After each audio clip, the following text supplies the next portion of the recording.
주님께서 여러분과 함께 또한 그의 영과 함께 마테오가 전한 거룩한 복음입니다. 주님 영광 받으소서. 그때 예수님께서 군중에게 말씀하셨다. 이 세대를 무엇에 비기랴? 장터에 앉아 서로 부르며 이렇게 말하는 아이들과 같다. 우리가 피리를 불어주어도 너희는 춤추지 않고 우리가 구걸하여도 너희는 가슴을 치지 않았다. 사실 요한이 와서 먹지도 않고 마시지도 않자 저자는 마귀가 들렸다 하고 말한다. 그런데 사람의 아들이 와서 먹고 마시자 보라 저자는 먹볼 술꾼이며 세리와 죄인들의 친구다 하고 말한다. 그러나 지혜가 옳다는 것은 그 지혜가 이룬 일로 드러난다. 주님의 말씀입니다. 그리스도님 평화를 빕니다.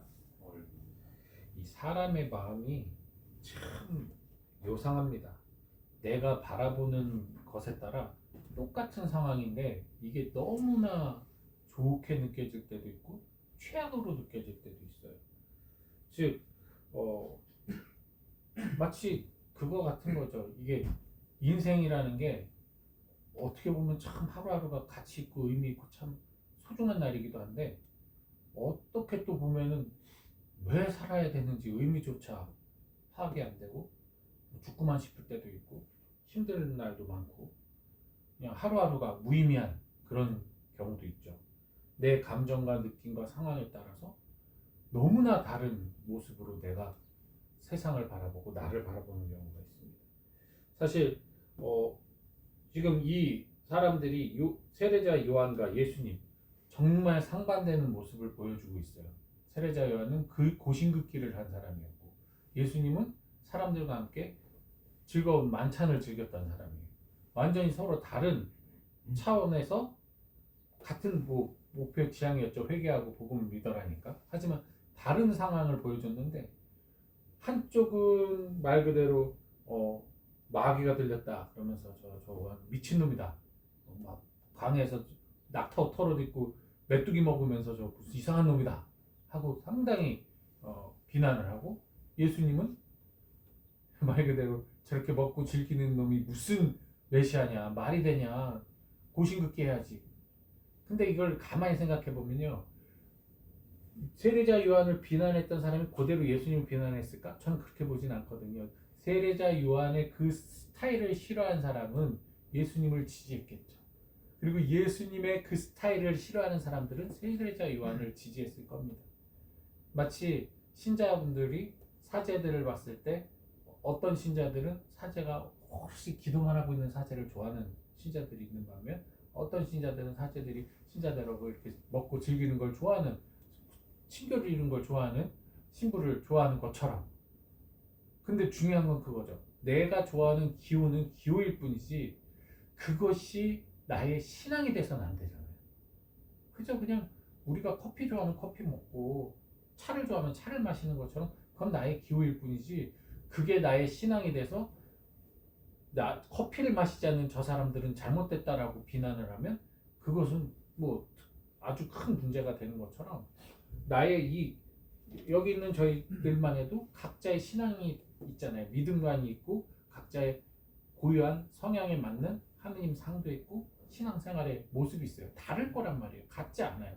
근데 어느 하나를 같다고 옳다고 생각하고 그것만이 진리라고 생각하는 순간 나머지는 다 이단이 되는 것이죠. 사이비가 되는 거예요. 그렇기 때문에 절대화는 위험합니다. 사실 오늘 이 장터에 앉아서 이 서로 부르는 이 아이들 모습 얘네들이 아무리 소꿉놀이 같이 뭐를 해도 그것은 현실이 아니에요. 그건 그냥 가짜 이벤트죠.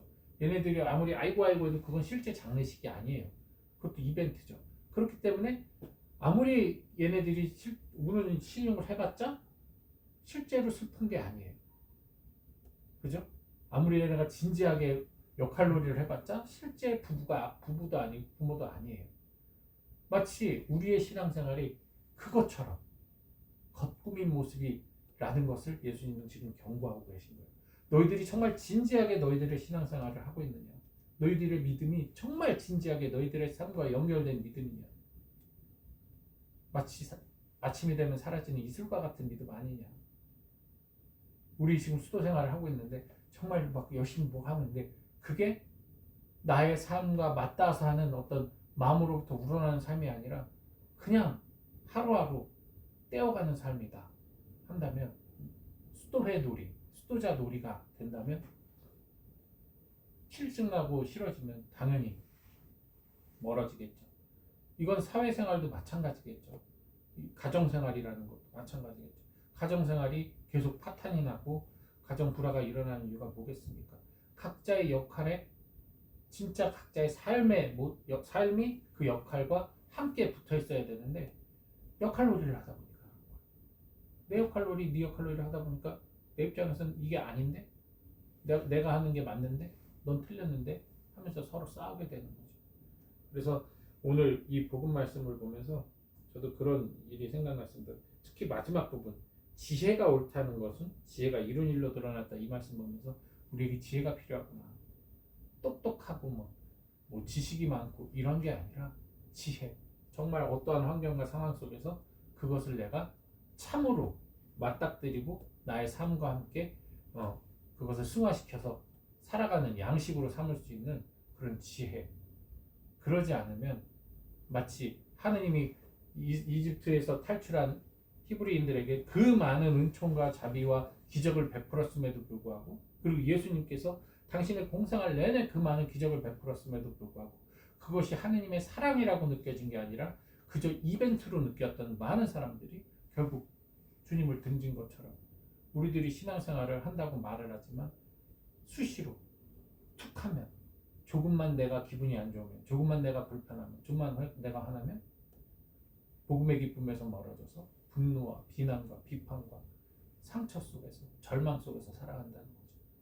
그런 이들에게 복음을 전하기 위해서 우리는 프란치스코 정교봉사 수대를 선택했는데, 우리가 만약에 그런 사람으로 살고 있다면 누가 누구를 고칩니까? 장님에게 너 보이지 않으니까 내가 도와줄게 하는 꼴이 되는 거겠죠.